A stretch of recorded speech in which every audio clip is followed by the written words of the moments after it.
Welcome to crypto market pulse. आपके साथ मैं हूं आज क्रिप्टो मार्केट से आज की बड़ी खबरों के साथ। चलिए देखते हैं आज का टॉप हेडलाइंस। बिटकॉइन 63,500 की रेंज में, क्रिप्टो मार्केट पर प्रेशर। मोनाको ने प्रपोज किया नया क्रिप्टो लाइसेंसिंग फ्रेमवर्क। यूके में क्रिप्टो फर्म्स को लिमिटेड बैंकिंग एक्सेस देने पर लॉ मेकर्स ने बैंक से मांगा जवाब।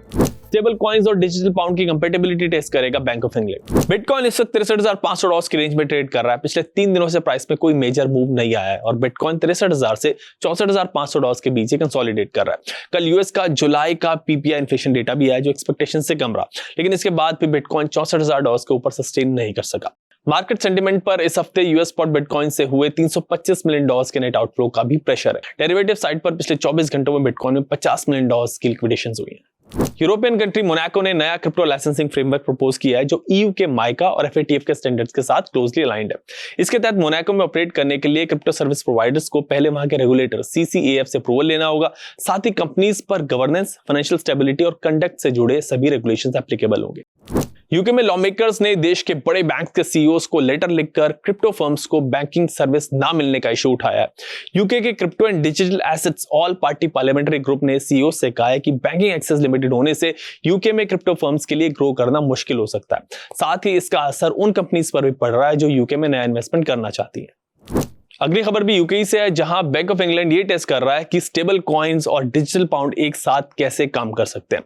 बैंक ऑफ इंग्लैंड 2024 से सीबीडीसी और blockchain based distributed laser technology पर एक्सपेरिमेंट कर रहा है। इसका फोकस ये समझना है कि फ्यूचर पेमेंट सिस्टम में सेंट्रल बैंक की डिजिटल करेंसी और प्राइवेट स्टेबल कॉइन्स एक साथ कैसे ऑपरेट कर सकते हैं। क्रिप्टो के अर्ली ईयर्स में मार्केट काफ़ी छोटा था, लिक्विडिटी लिमिटेड थी और अडॉप्शन अभी शुरू ही हो रहा था। इसलिए अर्ली पार्टिसिपेट करना अक्सर इन्वेस्टर्स के फेवर में काम करता था। आज क्रिप्टो एक मच लार्जर और मैच्योर एसेट क्लास है। इंफॉर्मेशन वाइडली अवेलेबल है, इंस्टीट्यूशनल पार्टिसिपेशन इंक्रीज हुई है और कैपिटल एलोकेशन भी ज़्यादा नुआंस हो गया है। हर साइकिल में एसेट्स के बीच डिफरेंशिएशन बढ़ रही है। इन्वेस्टर्स अब क्वालिटी, एग्जीक्यूशन, अडॉप्शन और लिक्विडिटी को ज़्यादा क्लोजली देख रहे हैं और ये समझने की कोशिश कर रहे हैं कि कोई इकोसिस्टम डिफरेंट मार्केट साइकिल्स में वैल्यू क्रिएट कैसे करता है। अपॉर्चुनिटी अब इंक्रीजिंगली उन एसेट्स को आइडेंटिफाई करने में जा रही है जहां ड्यूरेबल वैल्यू अभी भी प्राइस में फुली रिफ्लेक्ट नहीं हुई है।